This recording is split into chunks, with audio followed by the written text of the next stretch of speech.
Qu'il est beau, qu'il est doux pour des frères et des sœurs de vivre ensemble et d'être unis. Psaume 133, verset 1.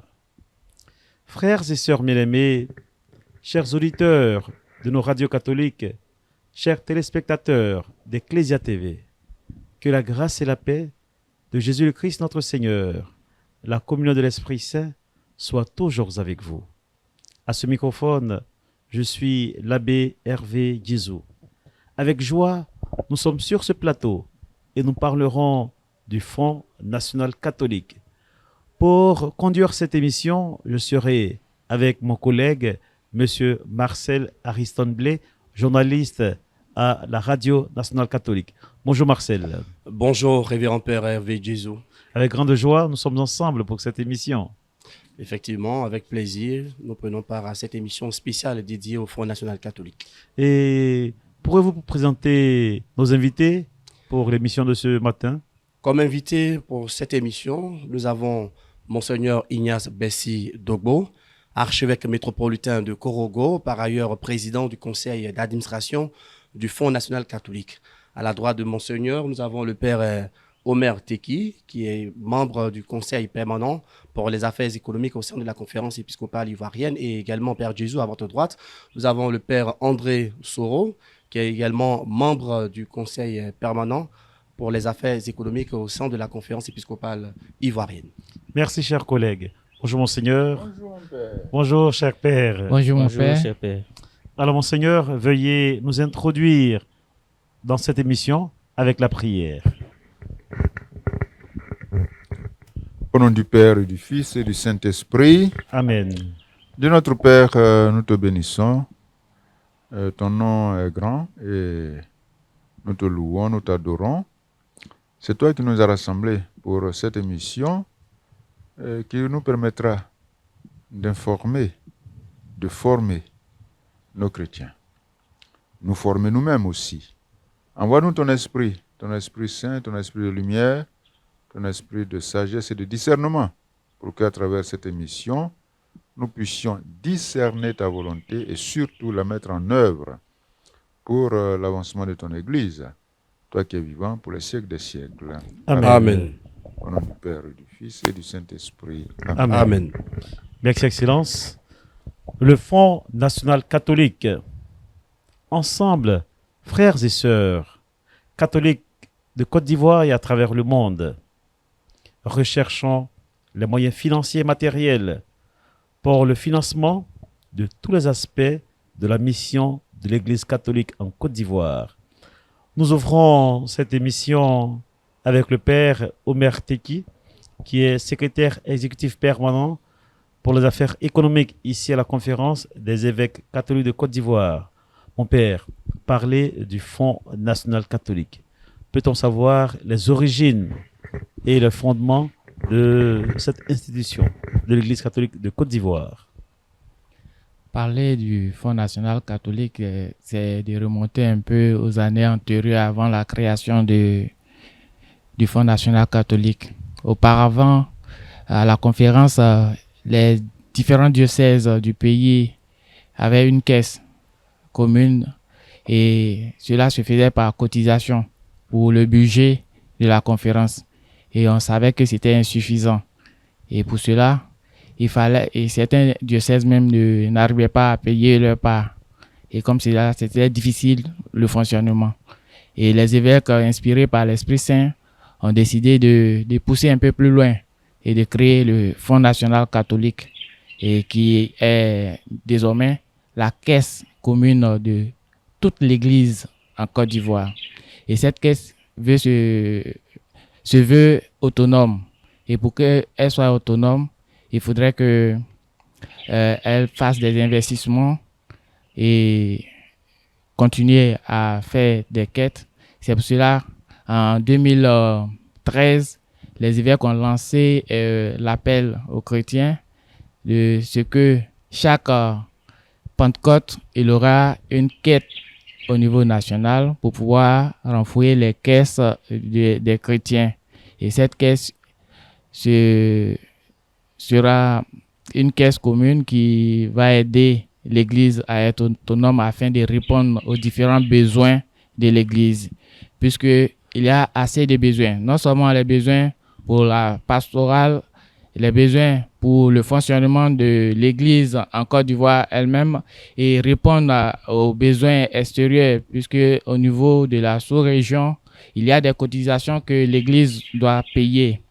Et c'était difficile de faire face, mais maintenant, on arrive à faire face à nos différentes cotisations extérieures sans problème, sans difficulté, avec beaucoup d'aisance et puis ça marche maintenant. Alors, Excellence, le père Omer Teki a tout à l'heure parlé par le passé. Il y avait une caisse. Les diocèses n'arrivaient pas, chacun de son côté, à assumer cette charge. Et le Fonds national catholique est arrivé. On aimerait bien savoir, au-delà de cet aspect, quel a été le déclic pour vous, les évêques, de mettre en place ce fonds? Oui, alors le déclic, bien sûr, le Père Omer l'a évoqué un peu, c'est ça, c'est l'Esprit Saint qui agit, qui a inspiré. Mais l'Esprit Saint, parfois, il inspire à partir de l'environnement. Et comme il a dit aussi, il y avait une petite caisse alimentée par les cotisations qui entraient ou qui n'entraient pas. Vous savez, les cotisations, il n'y en a pas beaucoup qui aiment les cotisations, et c'est ce qui fait que les associations, parfois, peinent à fonctionner. Dès qu'il s'agit de payer les cotisations, les adhésions, ça ne va pas là, il y a la mauvaise gestion dans les cotisations et tout ça. C'est aussi pour ça qu'il y a des génies chez nous, là, qui vivent en brousse. Hein, les génies qui ont les pieds tournés en arrière, là. Hein, c'est à cause des cotisations. C'est pour ça qu'ils sont allés vivre en brousse là-bas. Donc, les cotisations n'entrent pas. Et donc, cet environnement-là a été utilisé par l'Esprit du Seigneur pour donner le déclic, pour donner l'inspiration aux évêques d'instituer cette caisse commune dont il parle, la caisse des chrétiens, pour que cette caisse soit alimentée par une offrande unique à travers tout le pays, offrande opérée à la Pentecôte, pour renflouer cette caisse et l'organiser mieux, pour qu'elle soit vraiment le lieu de la mise en commun des biens. Vous voyez, les Actes des Apôtres, au chapitre 4, il est dit clairement que la communauté des croyants mettait tout en commun. Ils avaient tout en commun. C'est la communauté des croyants. Et donc, voilà, l'Esprit Saint a inspiré ça aux évêques. Et aujourd'hui, je pense que nous sommes dans cette mouvance. Alors, Monseigneur, vous avez fait une citation biblique qui me paraît importante. Actes des Apôtres, chapitre 4. La communauté des croyants qui mettait tout en commun pour la vie de la communauté qui naissait, pour la vie des premiers frères qui croyaient en Jésus-Christ. Et justement, aujourd'hui, on parle de synodalité. Est-ce qu'on peut dire que le Fonds national catholique est une matérialisation de cette synodalité-là? Oui, je crois que la synodalité, c'est, comme on le sait, hein, c'est un grand mot, mais qui signifie quelque chose de fondamental. Nous, les francophones, on sait ce qu'on appelle communion. Et la communion, on est ensemble, hein, on est unis ensemble.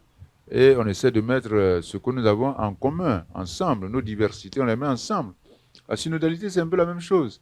Hein, c'est un mot grec, pour composer de deux motions, deux particules. Il y a syn qui veut dire avec, et puis odos, c'est la route. On est ensemble pour aller quelque part, pour aller vers Dieu. On marche ensemble vers l'éternité de Dieu. Mais ce marcher ensemble-là, on ne marche pas. Il y a un qui a le visage tourné de ce côté, un autre qui a le visage tourné ailleurs, et puis on ne sait pas où on va. Non, on marche, on regarde dans la même direction. Mais on regarde dans la même direction, mais on voit aussi celui avec qui on marche. Qu'est-ce qu'il fait? Comment il est? Est-ce qu'il est en bonne santé? Est-ce qu'il mange? Est-ce qu'il ne mange pas? Et donc, la synodalité, cette marche ensemble demande qu'on regarde aussi celui qui est avec qui on marche, et dans quel état il se trouve. Et si on voit dans quel état nous sommes les uns les autres, on met ensemble nos moyens pour que la marche soit plus alerte.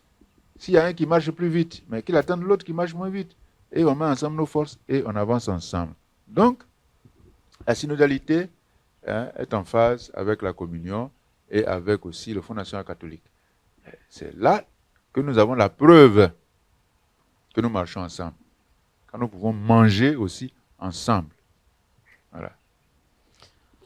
Le Fonds national catholique est la preuve de notre marche commune, la preuve de cette détermination à être frères et sœurs ensemble. Je me tourne vers le père André Dogafol Soro. Alors, le Fonds national catholique est l'expression visible et physique de l'unité et de la synodalité de notre Église catholique en Côte d'Ivoire.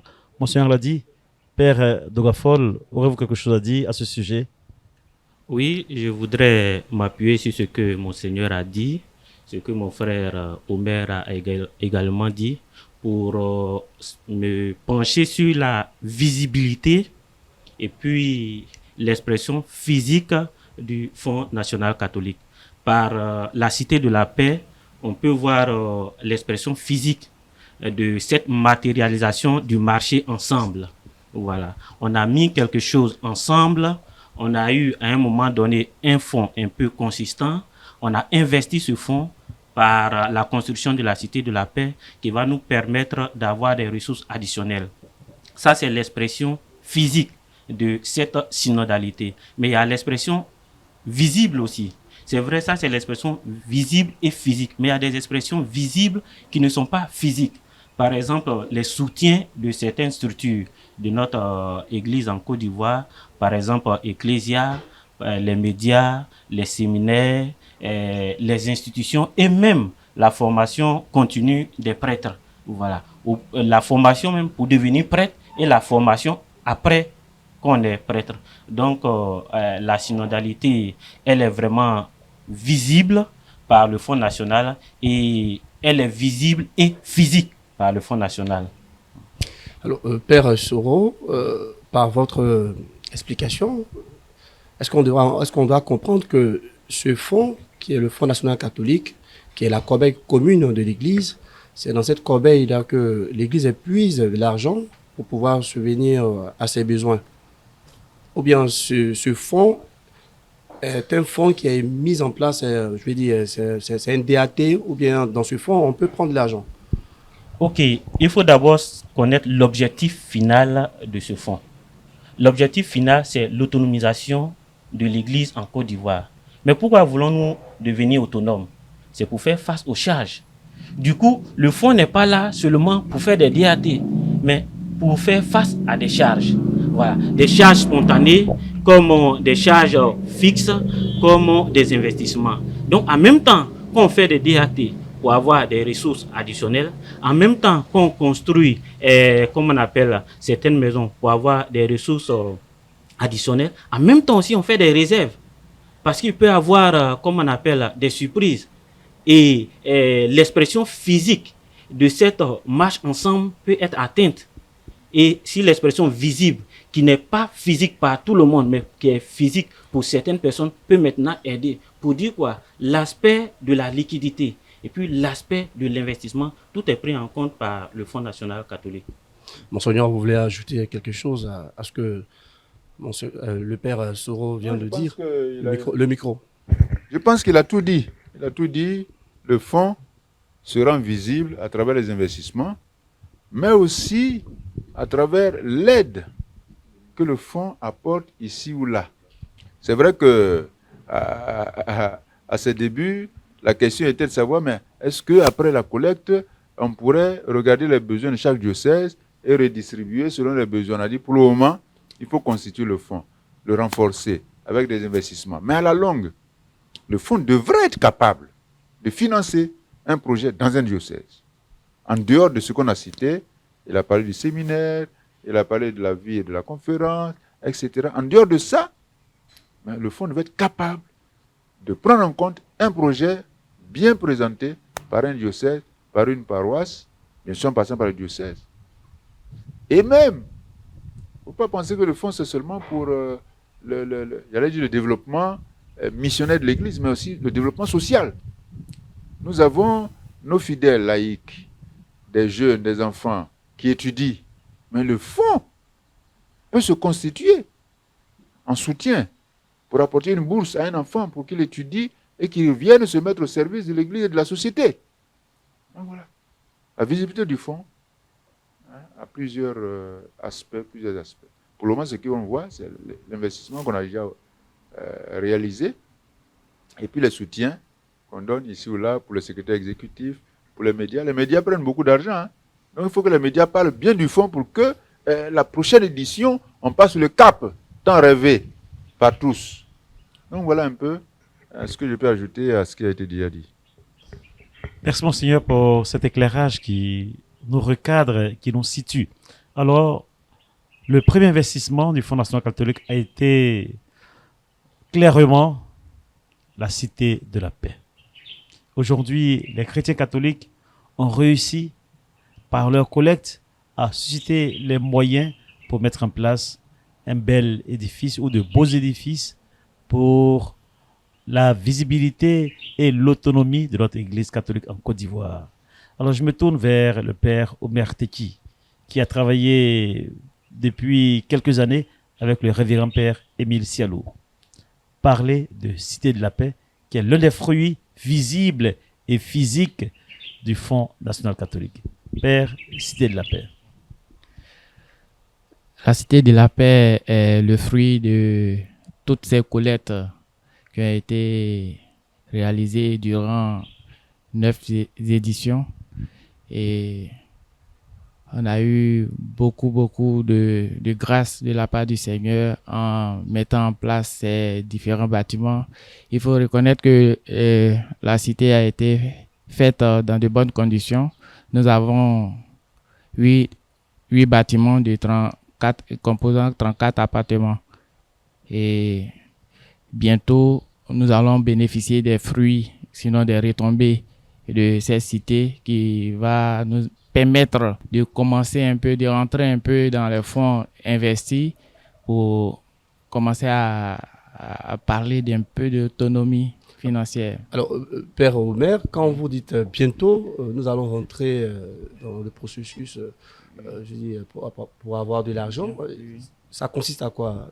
Ces appartements sont mis en location? Oui. Ces appartements sont mis en location et nous avons une structure qui frappe à notre porte et nous sommes en discussion pour l'instant. Et je pense bien que demain, on va finaliser le thème de contrat et puis ils vont commencer à entrer en possession de la cité afin de pouvoir habiter. Voilà. Et cette cité de la paix, combien a-t-elle coûté à l'église locale de Côte d'Ivoire? Bon, on peut donner un chiffre approximatif parce qu'il y a toujours des travaux qui continuent. Donc, on ne peut pas donner le montant global fixe puisque chaque jour, il y a des dépenses à faire.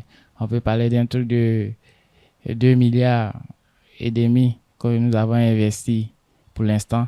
Et on continue d'investir parce que ceux qui veulent habiter là nous demandent un certain nombre d'éléments que nous devons, sinon des travaux complémentaires pour pouvoir rendre la cité habitable, confortable pour ceux qui frappent à notre porte. Alors, Excellence, 2 milliards, il a dit, le Père Omer, c'est presque l'équivalent en 9 éditions du Fonds national catholique. Tout cet argent a été injecté dans la Cité de la paix.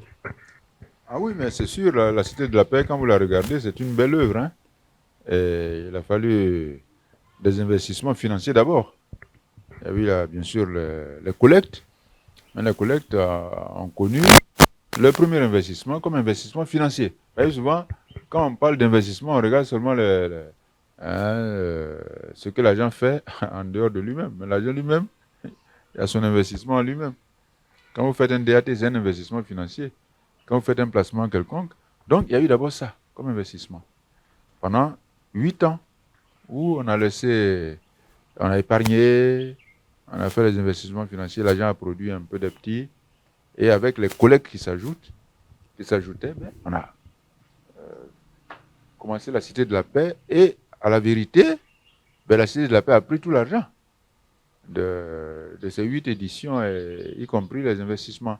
Bon, c'est vrai qu'au fur et à mesure, il y avait quand même des soutiens au budget de la conférence, au budget du secrétaire général, au budget des différents séminaires et tout ça. Je vois le séminaire de Katiola qui bénéficiait systématiquement chaque année de 5 millions, le séminaire de propédeutique, pour soutenir ce séminaire. Et donc, il y a eu des voyages de laïcs en dehors du pays, la FEC et tout ça, pour telle ou telle activité, l'accueil des autres laïcs qui venaient pour des réunions, mais le fonds a participé. En même temps qu'il y avait des investissements financiers en vue de la Cité de la Paix, il y a eu des soutiens à gauche et à droite. Mais quand on a eu fini la Cité de la Paix, et comme il a dit, c'est fini, le gros œuvre, le gros du travail est terminé.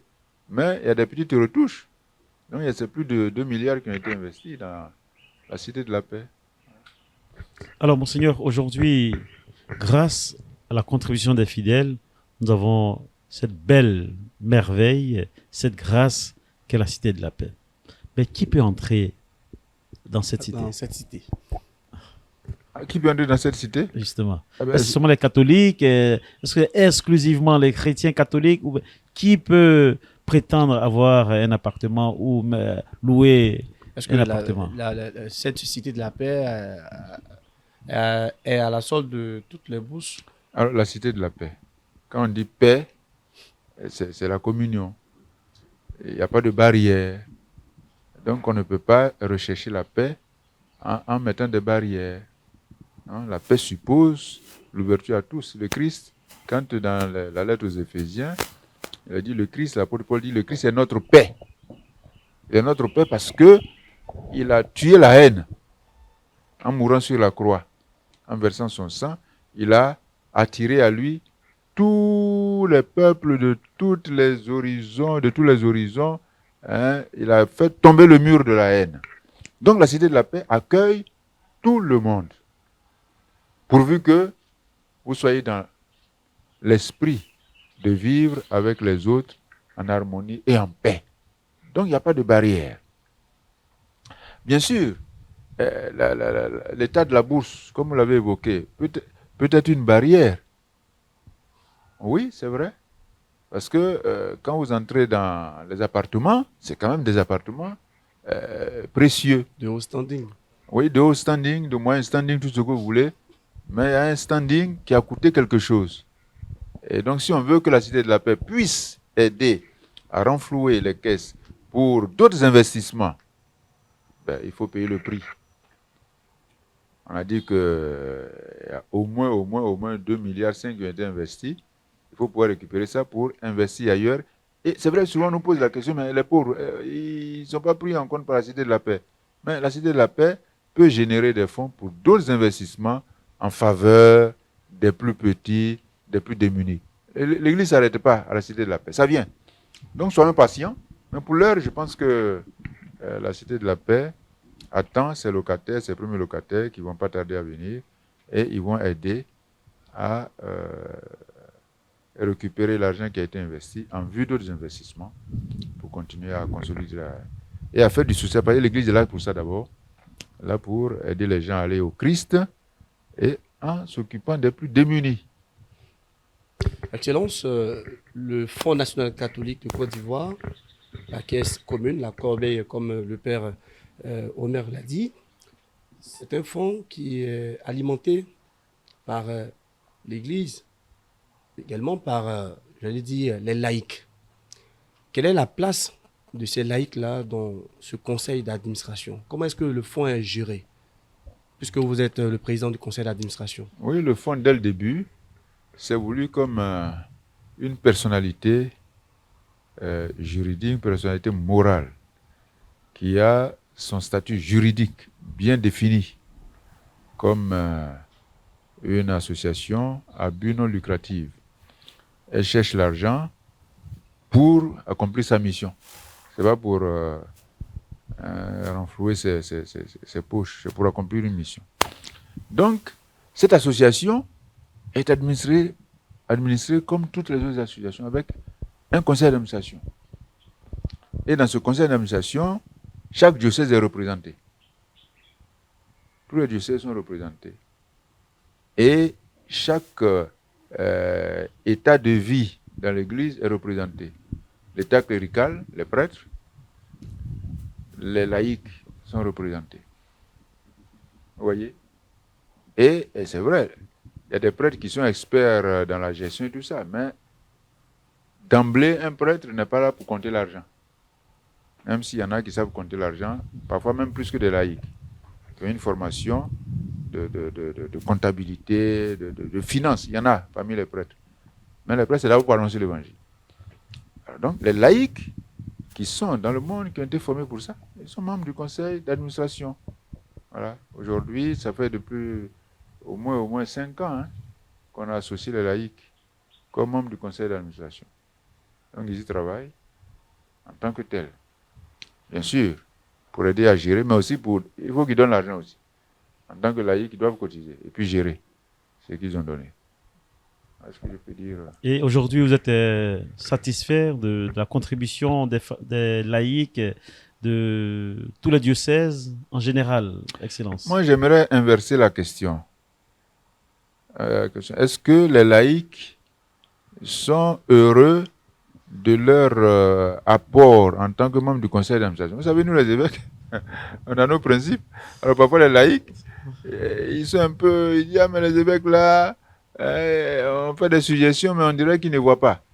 Alors c'est peut-être à eux qu'il faut poser la question. Sinon nous, on est content de leur expertise sur le plan gestion, mais aussi sur leur rapport financier, puisque le fonds est constitué par les dons des laïcs en très grande majorité. C'est vrai, les clercs que nous sommes aussi dans l'Église, nous contribuons aussi au Fonds national catholique, mais la grande majorité, c'est les laïcs. Donc on est content de ça.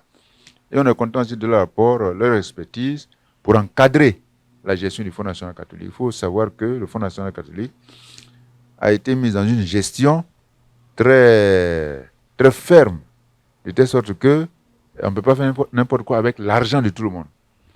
Et les laïcs nous aident à préserver vraiment cette collecte, cette caisse commune de tous les chrétiens. Et je pense qu'on peut être heureux. Maintenant, il faut savoir si eux-mêmes, qui gèrent avec nous là, s'ils sont contents de nous aider. Ça, c'est une question qu'on pourrait leur poser. Monseigneur, au-delà de cet aspect que vous venez de souligner, mais également aussi, il faudrait que, est-ce que les laïcs sont sensibilisés dans tous les compartiments sur ce besoin pour eux de contribuer au Fonds national catholique? Parce que au-delà de donner l'argent, mais il faut également aussi être converti, être convaincu de cet apport, ce geste que nous faisons pour l'Église. Oui, mais ça, c'est un travail de longue haleine. C'est depuis toujours que nos laïcs, catholiques surtout, ont besoin d'être conscientisés par rapport à l'élan de donateurs. Ça, c'est une école, c'est un métier qu'ils n'ont pas appris. Ils ont appris, des missionnaires qui ont fait beaucoup dans ce pays pour l'évangélisation, ils ont appris à recevoir. Puisque les missionnaires recevaient des dons de leur pays d'origine, de provenance, et ils distribuaient. Ils ont fait des écoles gratuites pour les pauvres et tout ça. Ils ont fait beaucoup de choses. Mais ça crée une mentalité de gens qui ont la main tendue pour recevoir et non pour donner. Or, l'apôtre Paul, dans les Actes des Apôtres, a cité Jésus en disant il y a plus de joie à donner qu'à recevoir. Donc nous avons un travail à faire et c'est de longue haleine pour éduquer nos chrétiens au don, avec leur pauvreté, qu'ils donnent de leur pauvreté pour l'Église. Donc ça, ce travail est à faire et est en voie d'être réussi. On y travaille et le Fonds national catholique participe justement à cette réussite-là.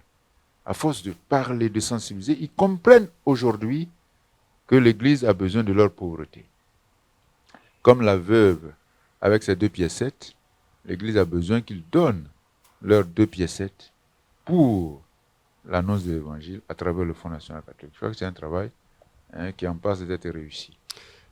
Père André Soro, Oui.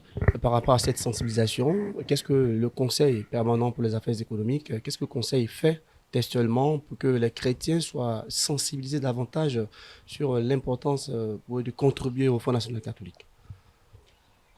Par rapport à la sensibilisation des chrétiens, nous avons mis en place 3 stratégies de sensibilisation. La première, c'est de dire merci aux chrétiens. Voilà, ils ont donné et on a utilisé cet argent pour investir au niveau financier, pour investir au niveau du matériel, etc. Donc, on va leur dire merci et les encourager à toujours donner. Voilà, ça c'est la première étape que nous faisons par rapport à la sensibilisation. Et la deuxième étape, c'est de partir pour leur demander de se préparer, voilà, pour la collecte de 2024 qui va se passer du 18 mai au 19 mai 2024. Et la troisième, Dans quel diocèse? dans tous les diocèses. Ce que je dis, ça concerne tous les diocèses. Ça concerne tous les diocèses. Chaque délégué de chaque diocèse est invité à mettre cela en place. Mais de façon spécifique, dans l'archidiocèse d'Abidjan, il y a des délégués laïcs qui nous aident à la sensibilisation, qui partiront 2 par 2 ou 3 dans des paroisses avec l'accord de l'ordinaire du lieu, avec l'accord du curé, parler aux chrétiens. Comme je le disais, premièrement, dire merci aux chrétiens et leur dire ce que nous faisons de l'argent qu'ils donnent. Voilà. Et puis après, repartir pour leur demander de se préparer. Voilà, commencer à épargner afin de pouvoir atteindre l'objectif de cette année. Cette année, nous voulons par exemple avoir 1 milliard. L'année dernière, nous avons eu, permettez-moi de donner des chiffres, l'année dernière, nous avons eu 669 185 715 francs. Et pour la campagne de 2023, nous avons eu 753 103 730 francs. On constate qu'il y a un bond positif de 5,90%. Mais pour atteindre notre objectif de cette année, il faut avoir un bond d'environ 32,8%. Et ces 32,8%, chaque curé de chaque diocèse devra sensibiliser les chrétiens, devra d'abord se convaincre, se sensibiliser les chrétiens pour qu'on puisse avoir 32% de ce qu'on a pu collecter l'année dernière. Je prends un exemple. Par exemple, et à travers les curés, chaque chrétien aussi doit se sensibiliser par rapport à ça. Je prends un exemple. Si l'année dernière, j'ai donné 1000 francs, voilà, comme on parle de 32,8% pour atteindre l'objectif, si j'adhère et je voudrais qu'on adhère à cet objectif, ça veut dire que cette année, je dois ajouter environ 338 francs.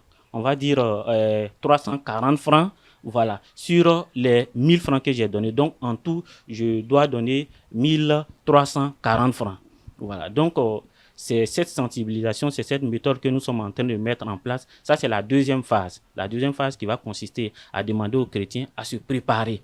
Et chaque délégué diocésain devra inviter chaque curé de chaque paroisse dans tout le pays et les institutions même à faire un effort d'augmenter jusqu'à 32,8% ce qu'ils ont pu collecter l'année dernière. Et la troisième étape, qui est la dernière, c'est ça, la collecte proprement dite. Voilà. Et la collecte, au niveau de l'archidiocèse d'Abidjan, les laïcs repartiront encore en mission. Voilà. Et en accord avec les curés, aider les curés à sensibiliser nos chrétiens, à nous sensibiliser, afin que chacun, évêque, prêtre, laïc, on puisse donner au minimum 32% de ce qu'on a donné l'année dernière pour atteindre l'objectif de cette année. Donc, c'est la stratégie que nous mettons en place. Alors, à Korogo, on ne fait pas 32%, on double. Hein? Là-bas, la consigne, c'est que tu doubles ou tu quittes. C'est notre plaisir. Voilà. Voilà. Ça, c'est l'objectif général. Mais on peut avoir des objectifs spécifiques. Chaque diocèse peut dire, bon, au niveau national, on veut aller à 32,8%. Mais moi, je vais aller à 50%. Parce que l'objectif, c'est de pouvoir engranger le maximum d'argent pour pouvoir faire face aux besoins, pour pouvoir aider les pauvres, pour pouvoir, comme on appelle, être dans toutes les structures, dans toutes on va dire, les branches de la société, pour que l'Église soit vraiment visible et positivement. Voilà. Donc, alors, Père André, vous avez parlé des calculs, c'est bien beau, mais également vous êtes sans ignorer que tous les laïcs ne sont pas logés à la même enseigne. Actuellement, on parle de la cherté de la vie. Alors, est-ce que vous avez pris ce paramètre en compte? Oui, la cherté de la vie, ça fait que le pouvoir d'achat diminue. Voilà. Si j'avais par exemple 1000 francs pour me nourrir pendant une semaine, avec la cherté de la vie, je ne peux plus avoir, comme on appelle, je ne peux plus me nourrir avec 1000 francs. Il faut que j'augmente. Mais si ma bourse n'augmente pas, que devrais-je faire? Mais il faudrait qu'on comprenne que non, pour pouvoir marcher ensemble et pour aller loin, il faut un sacrifice. Il faut un sacrifice. De la même manière que pour certaines personnes, il y a eu l'inflation, c'est la cherté de la vie en termes techniques, c'est l'inflation. Il y a eu l'inflation, mais ils arrivent à se nourrir, ça veut dire qu'ils ont fait des sacrifices pour diminuer certaines charges, qu'on pourrait dire des charges qui ne sont pas nécessaires. Voilà. Voilà, les charges se classifient. Il y a les besoins naturels, il y a les besoins de loisirs, etc., etc. Donc, si on veut marcher ensemble et aller loin, malgré la cherté de la vie, il y a le sacrifice à faire. Et ce sacrifice à faire, c'est de dire, comme par exemple, je buvais peut-être une sucrerie chaque 2 semaines et j'ai donné 1000 francs, je vais voir combien de sucre peut-être je vais boire peut-être une sucrerie par semaine pour que ce surplus-là, je puisse mettre sur les 1000 francs que j'avais donnés pour atteindre l'objectif. Donc, la cherté de la vie, qui est l'inflation, ne dispense pas le fait de cotiser pour la marche commune. Parce que si l'Église est forte, elle peut travailler pour que l'inflation même soit stabilisée. Dans certains pays, l'Église travaille. Lorsque, comme on appelle, on voit que la balance intérieure est faible et on voit que non, les importations sont élevées, c'est tous ces éléments entre autres qui font qu'il y a l'inflation. L'Église peut travailler de telle sorte que les importations puissent diminuer. Du coup, l'inflation est stabilisée, etc., etc. Et l'Église travaille comment? L'Église travaille, par exemple, je prends un exemple palpable, le riz en Côte d'Ivoire. Nous consommons beaucoup le riz en Côte d'Ivoire. Donc, nous importons beaucoup le riz. Si l'Église est financièrement solide, alors on peut avoir des plantations de riz. Et nous aurons la production interne. Du coup, les taxes qui sont imposées sur le riz, le coût de transport qui fait que le riz devient plus cher pour le consommateur lambda, puisqu'on produit ici, le riz deviendra moins cher. Du coup, l'inflation ne se sent pas parce que le riz est moins cher et la personne avec ses 1000 francs peut subvenir à ses besoins. Voilà. Donc, nous demandons... Donc, le Fonds national catholique, ce n'est pas seulement une affaire de financer la liturgie dans l'Église, mais c'est aussi financer la vie sociale. En effet. Et ça, je pense qu'il faut qu'on insiste aussi là-dessus. Voilà, le Fonds national catholique, c'est tous pour un pour tous, ensemble pour Dieu et aussi pour la société. Je crois que c'est fondamental. Oui, c'est ce qu'il vient d'expliquer. Voilà. Alors, mon père, je reste avec vous parce que vous avez dit des choses tellement belles, des choses fortes, qui me semble qu'il est important que nous revenions sur les choses pratiques. Oui. Pour la vie de l'Église, il faut des sacrifices. C'est ça, oui. Pour la vie de l'Église, pour notre Église forte, une Église forte, crédible et témoin de Jésus, il faut aussi faire des sacrifices. C'est ça. Je prends le tableau que vous avez mis à notre disposition. Je vois à la paroisse de Wangolo, Oui. d'où vous êtes originaire. C'est Vous êtes ça, originaire de Wangolo. C'est ça, oui. Wangolo est passé de 464 000 à 1 295 500 francs CFA. Oui, Donc Wangolo a triplé c'est ça. sa contribution. C'est ça, oui. Je prends également la paroisse, je vois la paroisse de Niedieka Oui. qui est passée de 124 500 à 265 295. Et puis enfin, je prends une paroisse qui a produit aussi un bon très qualitatif, et je voudrais ici le relever, la paroisse de Bonniéré, Oui, qui est passée de 247 600 à 432 000 francs CFA. oui. C'est des bons qualitatifs qu'il faut relever. C'est ça. Nous oui. sommes dans le diocèse de Katiola. Mon Oui, père, vous êtes originaire de Katiola. Oui. Quel appel Mhm. vous faites devant nos médias catholiques? Je pense qu'il faut d'abord encourager les prêtres, voilà, du diocèse de Katiola qui ont accepté l'idée du Fonds national catholique et qui sensibilisent les chrétiens. Parce qu'il faut savoir que les chrétiens sont dociles. Hein. Voilà, quand on leur explique le bien fondé de la chose, alors ils donnent. Mais qui doit inciter ou expliquer cela aux chrétiens? Ce sont les prêtres. Donc, s'il y a ces bons Les qualitatifs... prêtres et les évêques. Oui, les prêtres. Je reviendrai sur les évêques parce que, Dieu merci, Monseigneur Ignace est là. Si vous voyez ces traces-là, c'est parce qu'il a travaillé. Insuffler quelque Et chose. Voilà, et c'est la continuité. Mais je voudrais d'abord m'appesantir sur ceux qui sont constamment en contact avec les laïcs et puis après revenir sur le rôle des évêques. Voilà. Donc, les curés, les vicaires, en tout cas, tous les prêtres sont à remercier, que Dieu les bénisse. Voilà. Et à travers eux, on remercie les chrétiens.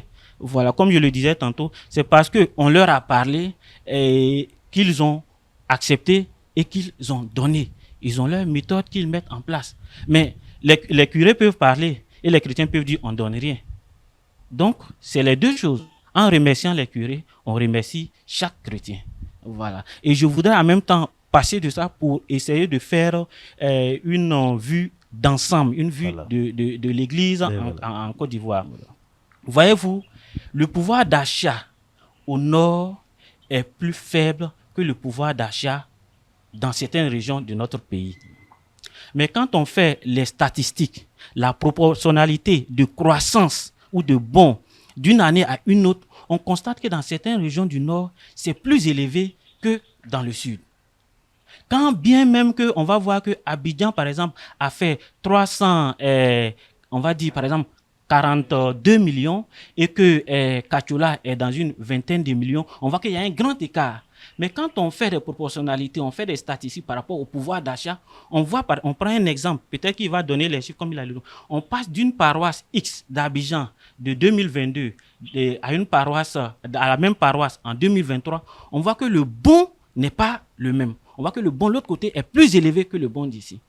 Donc, c'est d'inviter. Oui, mais c'est plus facile de passer de 1000 francs à 4000 francs que de passer de 1 million à 4 millions. Non, c'est pas faux. C'est parce que c'est 5 francs. J'ai mis 5 francs. Je prends un exemple, papa, pourquoi. J'ai mis 5 francs aujourd'hui. Demain, j'ai décidé de mettre 10 francs. Ça augmente. Que nous soyons 10. Et l'autre côté, nous sommes, par exemple, je prends en même temps la démographie. La démographie, c'est le nombre de personnes dans un endroit. Je prends la démographie de la foi catholique au sud. Voilà. La démographie est élevée.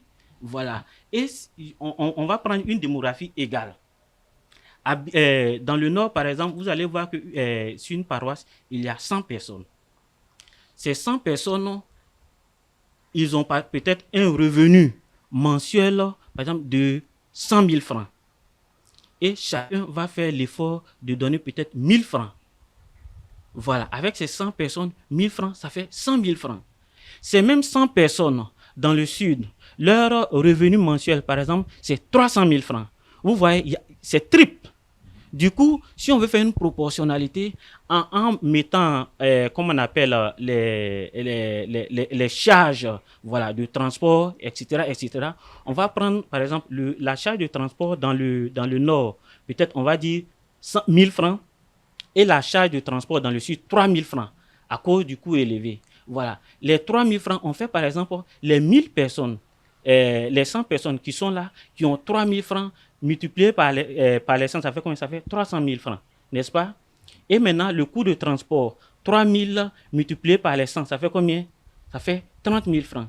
Si on enlève les 30 000 francs des 300 000 francs, il reste 270 000 francs. L'autre côté, si on enlève 1 000 francs des 100 000 francs, il reste combien? Il reste 99 000 francs.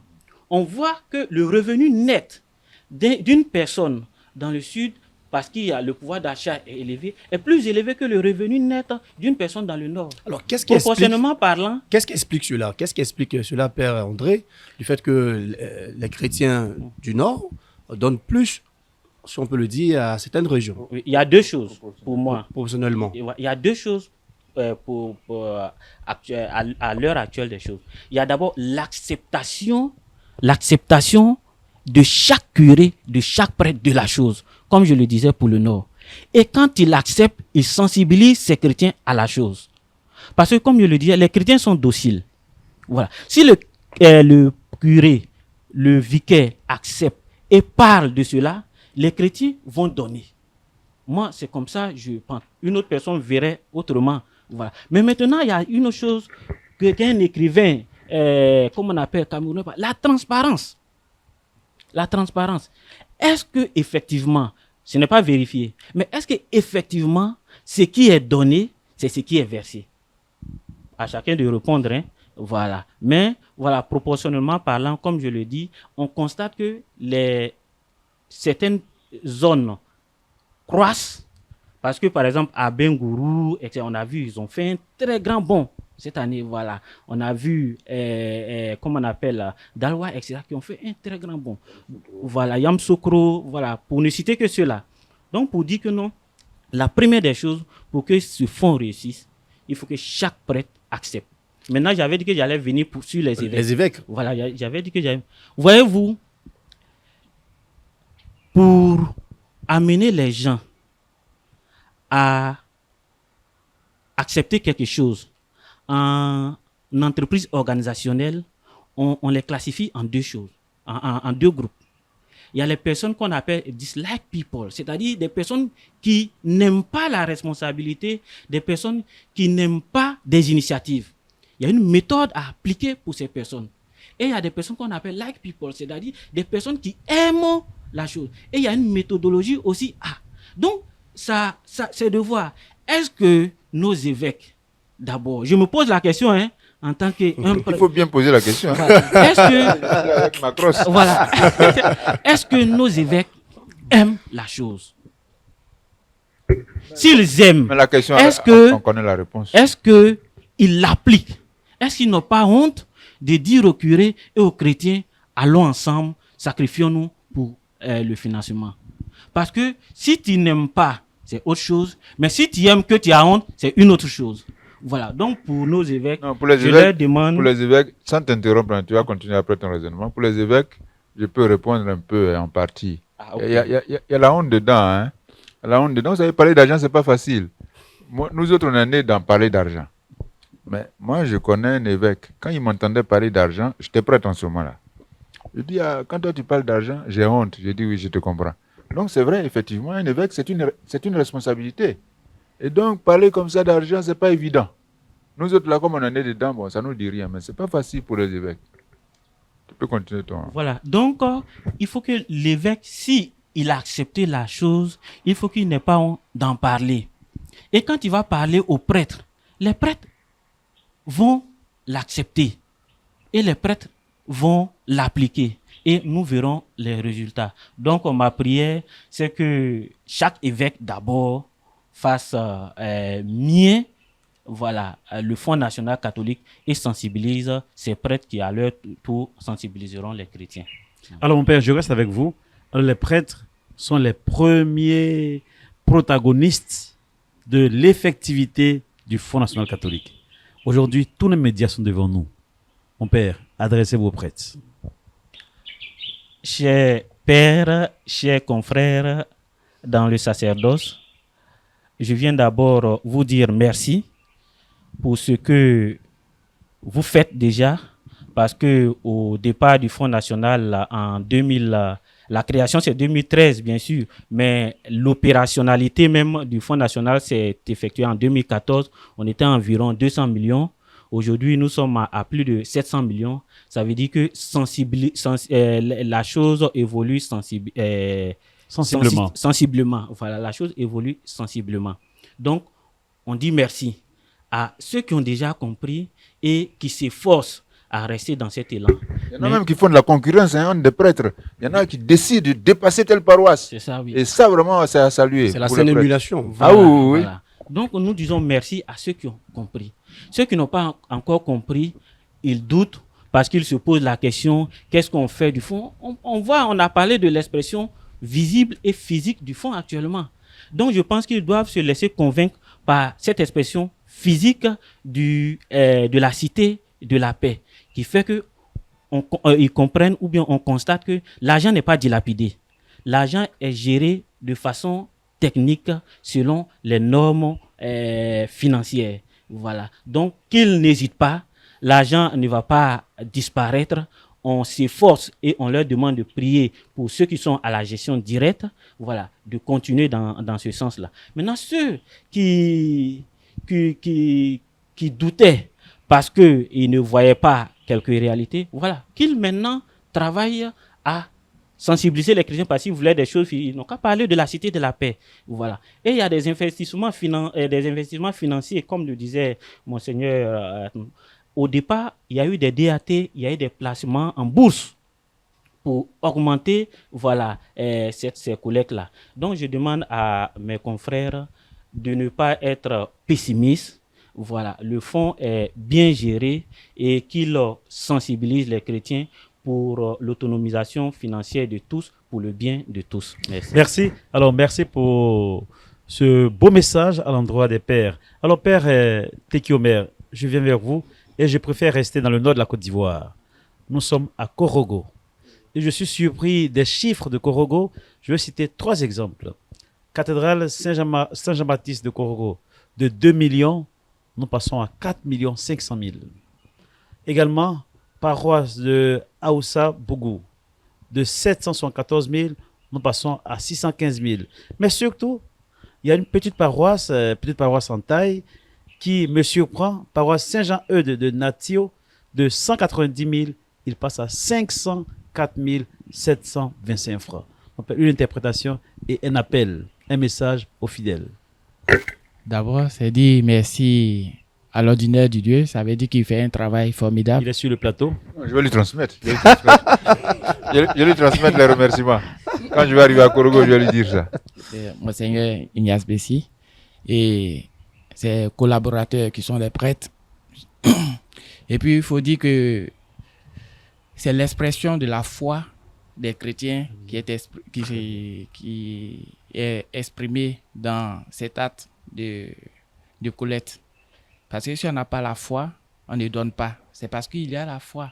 Et on sait que le Seigneur a fait quelque chose pour nous. Et nous aussi, on veut montrer au Seigneur que nous sommes réellement contents de ce qu'il a fait pour nous. Ainsi, on donne pour qu'il fasse davantage encore pour nous. Et vous voyez, dans notre communauté, souvent on dit non, l'Église ne peut rien faire, l'Église ne peut rien. C'est ce que le Père Soro vient d'évoquer. Pour que l'Église ait de la voix et avoir la puissance, il faudrait qu'elle puisse créer de la richesse. Et créer de la richesse, c'est de créer des entreprises, créer des champs pour embaucher des personnes, pour relever l'économie, de permettre aux gens de pouvoir se nourrir à moins de coûts et vivre aisément. Une fois que ces besoins physiologiques sont bien remplis, il va de soi que le chrétien va vivre à l'aise et va participer à l'évolution de la société. Et c'est ce que nous devons faire. Pour que l'Église ait de la force, il faudrait que tous ensemble, on doit travailler dans ce sens-là. Et pour pouvoir vivre dans ce sens, en économie, on parle de coût d'opportunité, c'est-à-dire sacrifier un bien inférieur pour un bien supérieur. Et ce sacrifice que nous devons faire, c'est aujourd'hui d'observer ce que les évêques nous ont demandé, de collecter chaque Pentecôte de l'argent pour renflouer les caisses, faire des placements, et ne pas dire on ne voit pas ce qui se passe, mais ce sont des placements qui vont régénérer des fonds qui vont nous permettre de créer de la richesse. Et c'est la patience et la prière. C'est notre domaine. Et en même temps que nous voulons que l'Église soit riche, en même temps, on doit sortir de l'argent pour aider les pauvres, c'est-à-dire continuer la mission de l'Église. C'est pour cela que je tiens à dire merci infiniment aux prêtres, aux laïcs qui sont là-bas, qui sont dévoués, qui expriment véritablement leur foi à travers ces dons. Et je pense bien que c'est ce qui s'est fait dans l'ensemble de la communauté chrétienne en Côte d'Ivoire. Alors, on voit clairement l'autonomie par tous et pour tous. Qu'on soit Korogo, qu'on soit Katiola, qu'on soit San Pedro, qu'on soit à Boisseau, qu'on soit Yamsoukro, qu'on soit même à Man, tous nous contribuons pour la vie de l'Église. Aujourd'hui, mon Père, êtes-vous satisfait et heureux de toutes ces contributions? Et quel message vous adressez au peuple de Dieu qui vous regarde et qui vous entend sur nos médias catholiques? Avec l'évolution que nous constatons tous, nous sommes satisfaits. On ne peut pas demander plus que ça.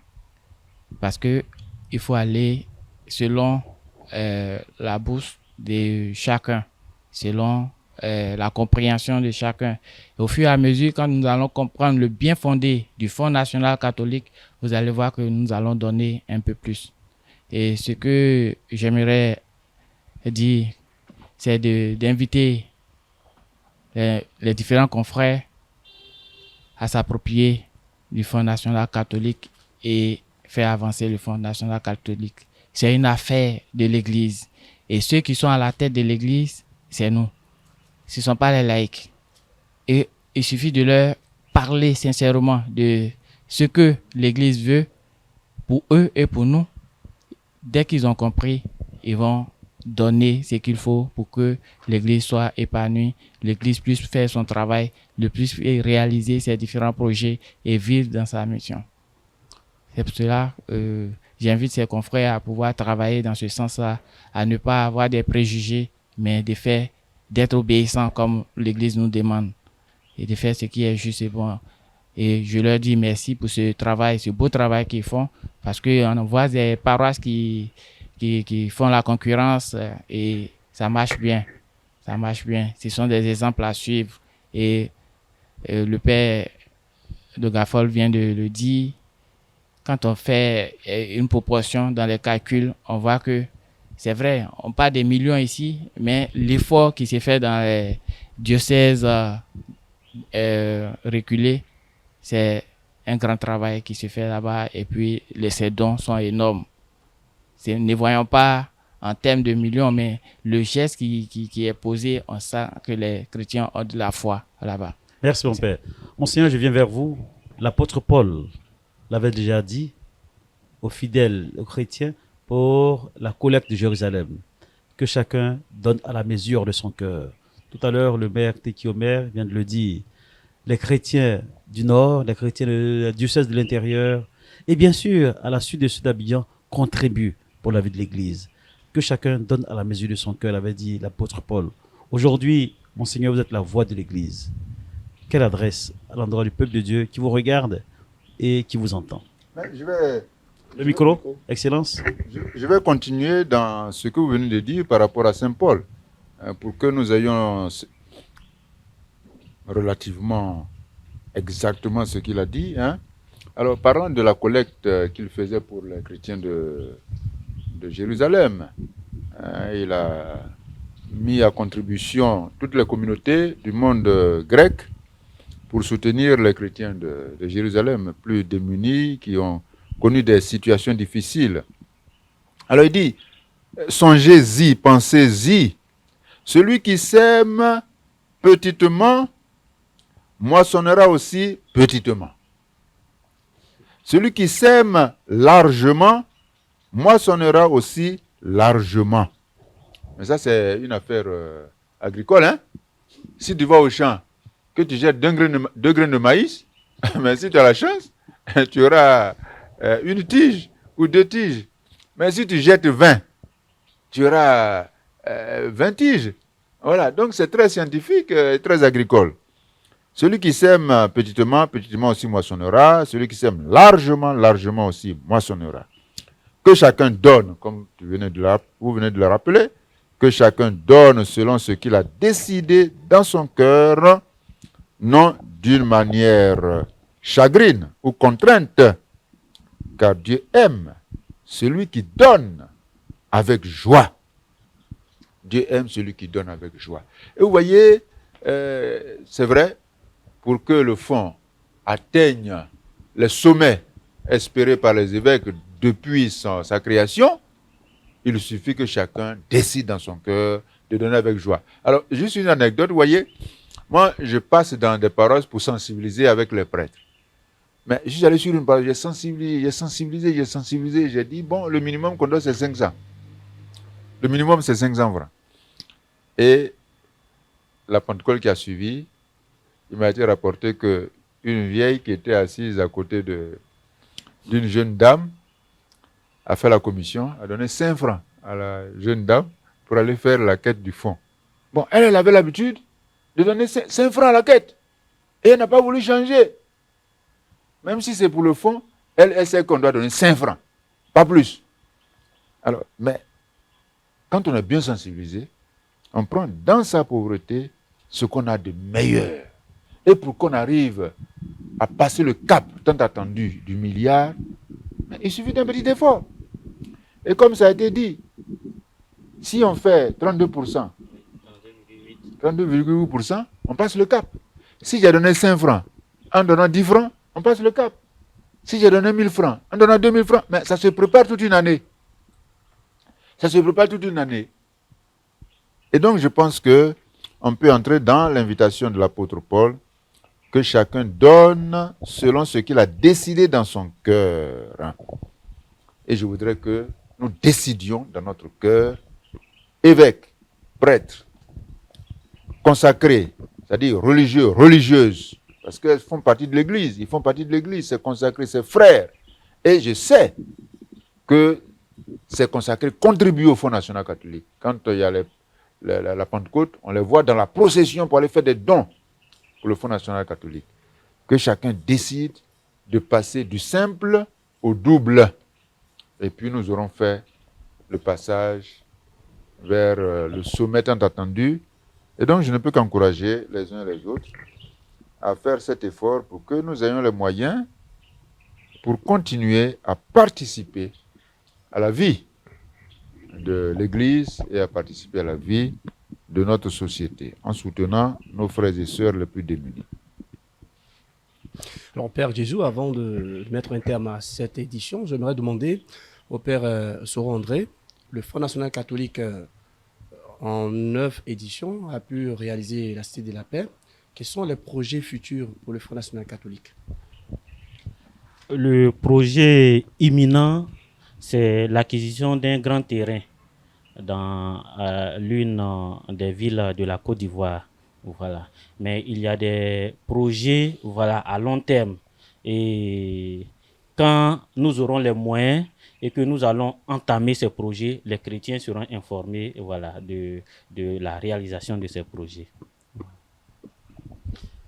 Père Dogafol André, je reste avec vous.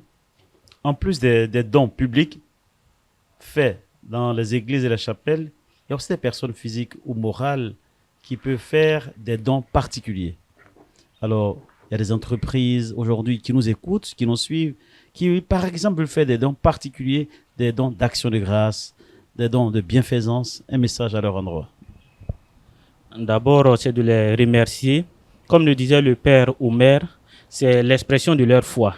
Voilà, ce sont des personnes qui cotisent le jour de la Pentecôte, mais en dehors de la Pentecôte, qui font des versements spontanés ou réguliers sur nos comptes. Nous les constatons et nous passons les Écritures.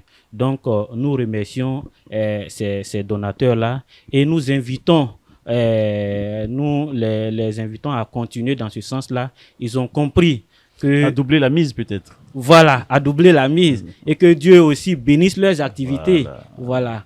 Parce que, ayant fait ces dons à cause de leur foi, on prie que Dieu bénisse encore leurs entreprises pour qu'ils puissent doubler la mise, pour que l'Église puisse être financièrement forte, pour être dans toutes les instances de la société. Donc, à ces derniers, nous leur disons infiniment merci. Et on peut copier sur eux. Ça veut dire quoi? Ça veut dire qu'on ne fait pas le versement du Fonds national catholique qu'à la Pentecôte. En dehors de la Pentecôte, par action de grâce, on peut dire, ouais, je verse tel montant pour le Fonds national, pour l'autonomie de l'Église. Et ces versements peuvent se faire à la banque, ça peut se faire aussi par des agences de Orange Money. Je voudrais donner les numéros 6, c'est possible. Allez-y, allez-y. Voilà. Le Move Money, c'est le 01 01 48 77 78.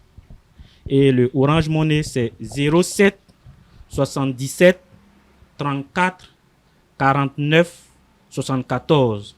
On peut également faire ça sur les comptes LGBCI. Je donne le numéro du compte qui loge à la GCI, c'est le 0111 65 23 90 76 05. Je reprends le 0 111 65 23 90 76 05. Pour terminer, on dit encore merci à ces personnes-là et que Dieu bénisse leurs activités, leurs entreprises. Merci mes pères, merci Monseigneur. Nous sommes bien entendu au terme de cette émission spéciale ici au siège de la conférence épiscopale ivoirienne, émission dédiée au Fonds national catholique de Côte d'Ivoire. Alors, Père Teki, votre mot de la fin? C'est simplement dire merci aux évêques d'abord, qui ont eu la belle idée de mettre en place cette caisse commune, et aussi dire merci aux curés, aux laïcs délégués et aux fidèles laïcs qui répondent toujours à nos appels. Surtout les délégués laïcs qui sont dans le conseil d'administration, qui ne cessent de nous aider, nous apporter leur soutien, tant au niveau intellectuel comme matériel aussi. On voulait dire merci à tout ce monde-là et que le Seigneur lui-même, dans sa bonté, il puisse répandre la grâce nécessaire sur ces personnes-là. Aussi, il faut reconnaître que cette année, nous n'avons pas cité les donateurs particuliers dans ce livret et nous tenons à nous excuser. Cependant, on les reconnaît, on prie pour eux, on leur dit merci et la prochaine fois, on va faire l'effort de pouvoir ressortir leur nom pour que ça soit visible, pour qu'ils voient que leurs cotisations sont prises en compte. Voilà, merci infiniment. Merci à vous. Vous nous donnez l'opportunité, aux médias surtout, aux médias catholiques, vous nous donnez l'opportunité de nous exprimer, de parler à nos frères de cœur à cœur. Ça nous fait plaisir. Et que le Seigneur aussi vous donne les moyens nécessaires pour pouvoir développer la télévision et la radio catholique en Côte d'Ivoire. Amen. Que le Fonds nous donne des moyens nécessaires pour pouvoir nous développer. Alors, Père Soro André, voilà, votre mot de la fin. Le mot de la fin ne sera que des remerciements. Le mot de fin ne sera que des remerciements. Remerciements au clergé, par commencer aux évêques, ensuite les prêtres, et remerciements aux laïcs, aux délégués. Voilà, aux délégués laïcs, le Père le disait dans les remerciements. Ce soir même, nous aurons une séance de travail pour leur mise en mission. Voilà, il y a des délégués laïcs qui se dévouent, voilà, à aider nos curés à sensibiliser les chrétiens. Donc, nous leur disons merci et nous disons merci aux médias qui nous permettent de parler à nos frères, à nos sœurs et aux hommes de bonne volonté. Voilà, il faut dire merci aux hommes de bonne volonté. Il y a des personnes qui ne sont pas catholiques, mais qui font des dons. Voilà, parce qu'ils savent ce que l'Église a fait ou qui fait. Voilà ce que l'Église fait. Je voudrais faire une parenthèse. Il y a une école catholique dans le diocèse de Kachola, précisément dans la ville de Kachola. La clôture a été faite par une personne qui n'est pas catholique. C'est un musulman. Mais c'était pourquoi? En reconnaissance pour la formation qu'il a reçue à l'école catholique. Vous voyez-vous, les enseignants dans l'école catholique, par moment, leur revenu net est vraiment négligeable. Mais ils se donnent corps et âme pour enseigner les gens. Donc, si le Fonds national est solide, on peut leur permettre d'avoir une vie vraiment aisée. Voilà. Donc, pour dire merci à ces personnes qui ne sont pas catholiques, mais qui ont compris le bien fondé du Fonds et qui donnent donc merci à tout cela et que prions pour que l'autonomisation soit atteinte. C'est une continuité. Ça ne s'arrête pas un jour. Voilà, on ne va pas dire qu'à tel jour, on a 100 milliards, alors on ne va plus arrêter de faire la collecte à la Pentecôte. Donc, il faudrait déjà qu'on prépare notre esprit pour dire que tant qu'on vit, voilà, chaque Pentecôte, je dois donner quelque chose pour que l'Église continue le travail que Dieu lui a confié sur la terre. Merci à tous. Que Dieu nous Merci, bénisse. Père André. Nous nous tournons maintenant vers Monseigneur Ignace Bessi Dogbo, archevêque métropolitain de Korogo et président du conseil d'administration du Fonds national catholique, pour son mot de fin. Oui, alors je voudrais remercier tous ceux qui sont sur ce plateau, à commencer par le Père Hervé, qui a eu l'initiative de cette émission en vue de sensibiliser l'Église par rapport au fond. Donc un grand merci à lui, à ses collaborateurs, à notre frère Harrison Blay, aux deux pères qui gèrent le fonds, en tant que secrétaire permanent du Conseil pour les affaires économiques de la Conférence des évêques catholiques de Côte d'Ivoire. Et merci aux journalistes qui sont venus, aux caméramans, à ceux qui sont à la régie. Merci à tout le monde et un grand merci pour ce qui a été fait par l'Église autour du Fonds national catholique. Et j'aimerais terminer en nous permettant d'écouter ce que l'apôtre Paul dit par rapport à la collecte qu'il avait organisée pour Jérusalem. Quant à la collecte, et c'est la première aux Corinthiens au chapitre 16, à partir du premier verset.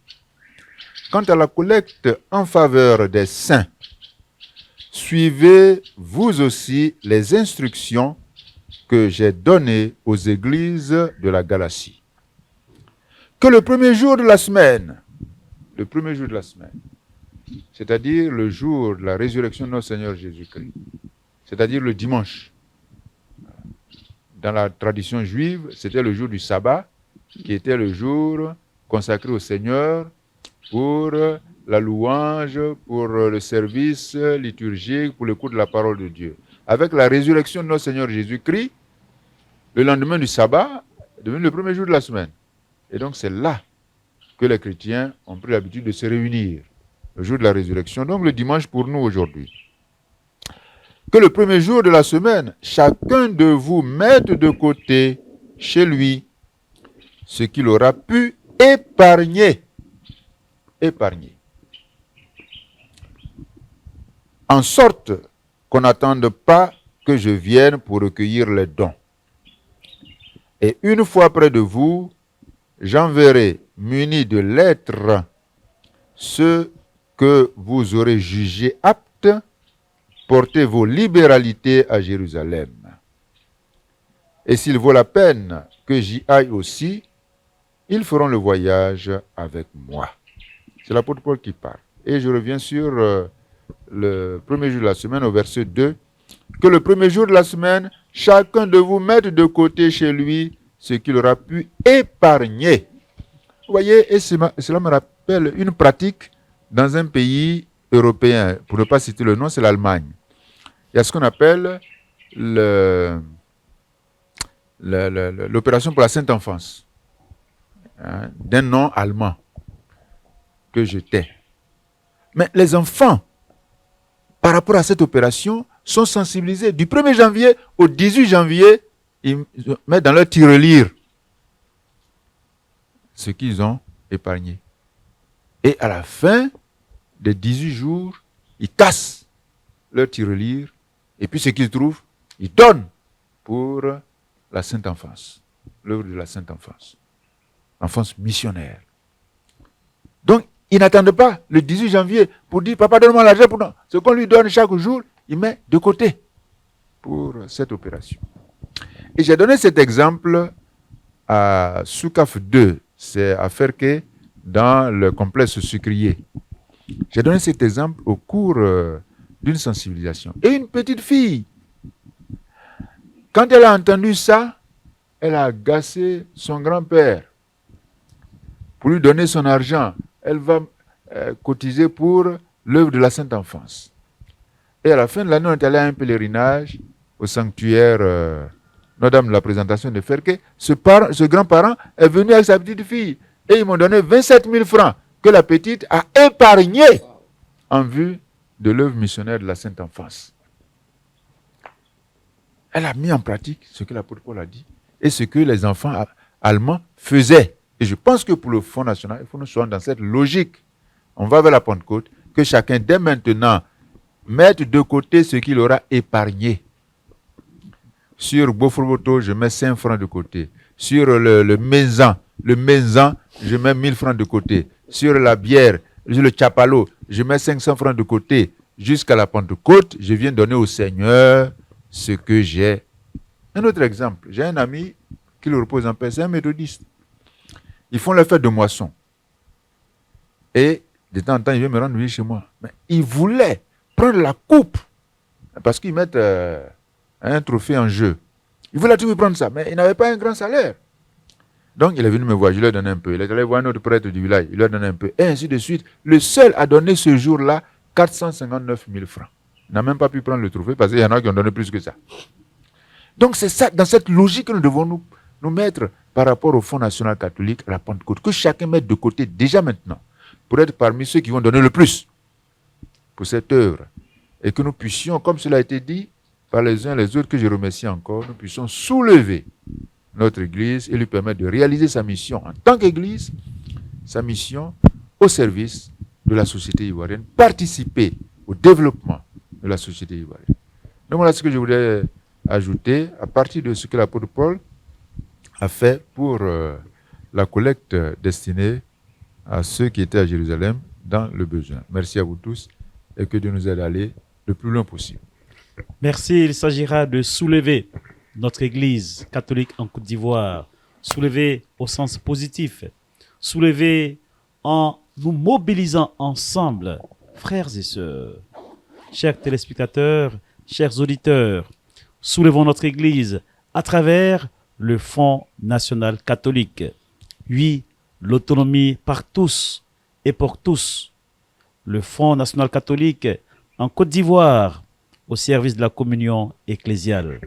Frères et sœurs, nous avons été très heureux de présenter cette émission en direct de nos médias catholiques, en direct de Ecclesia TV et toutes les radios catholiques. J'étais pour cette émission à la présentation avec Marcel Ariston Blé, journaliste à la Radio nationale catholique, que je remercie de tout cœur. Merci Ariston. Merci mon père.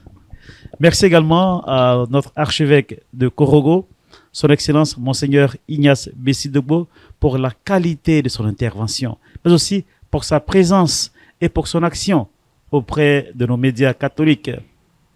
Merci enfin au Père Omer Teki, secrétaire permanent du Conseil pour les affaires économiques. Père Teki, merci infiniment. Merci, Père Guézo. Merci au Père Soro Dogafol André pour la technicité, pour les chiffres et pour l'engagement pour une église stable, une église crédible, une église fière.